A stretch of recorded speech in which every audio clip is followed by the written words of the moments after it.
I'm Vanessa, 34, and despite 7 years of marriage to Gregory, I've always felt like an outsider in his family. Last summer at their annual BBQ, I hoped things would finally be different.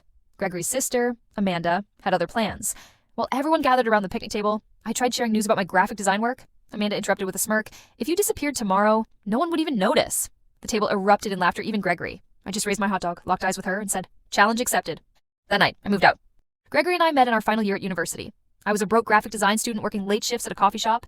He was a business major with a silver spoon and charm to spare. We clicked over a shared love for vintage novels. And within months, we were inseparable. By graduation, he proposed with a ring more expensive than my entire student debt. I said yes, believing I wasn't just marrying a man, but joining a family. But the Caldwells were nothing like mine. Gregory's father, Richard, ran a prestigious marketing firm. His mother, Patricia, juggled charity boards and gala dinners. Amanda climbed the corporate ladder at the family firm. And Michael, the youngest, was the rebel who landed at an investment firm through family ties. Compared to them, my working class roots felt like a stain I couldn't scrub clean. No matter what I did, volunteering at Patricia's events, referring clients to Richard, remembering birthdays with handmade gifts, I was always treated like a tolerated outsider. My design career was seen as a quaint hobby. My input at dinners was corrected or dismissed. Gregory told me to brush it off. They mean well. That's just Amanda being Amanda. Even when I miscarried last spring, their empathy felt clinical. Patricia sent flowers with a note, "Perhaps it's for the best until you're more settled." Amanda speculated that my work stress played a role. Only my sister Olivia showed up with soup and soft silence. Her warmth highlighted the family coldness I'd been tolerating for too long.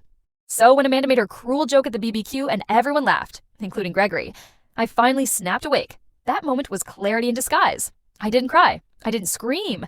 I made a toast and quietly left to start my life over. I drove to Seattle, where Olivia lived. I found a tiny studio and got back on my feet. The first weeks were rough, but I landed small design gigs, then bigger ones.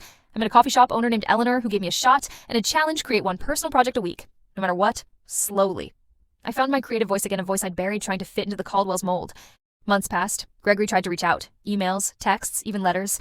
I didn't respond. He never acknowledged Amanda's words or his own laughter. When I finally filed for divorce, he signed without protest. Exactly a year after the BBQ, I got an email from a firm in Seattle. They loved my work and wanted me for a national rebranding campaign. The client, Sheffield Consumer Brands, a subsidiary of Caldwell Marketing Group. I said yes. The night of the gala unveiling, I wore emerald green and walked in like I belonged because I did. Richard, Amanda, even Gregory were there. Their eyes widened. I smiled. I presented. The room applauded. Amanda later approached me, her tone surprisingly civil. "Your work is good," she admitted.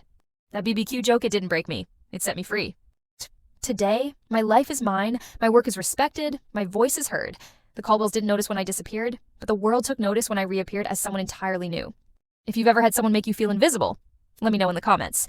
And if this story resonated, hit like and subscribe. Because sometimes, walking away isn't weakness. It's the first step to being seen.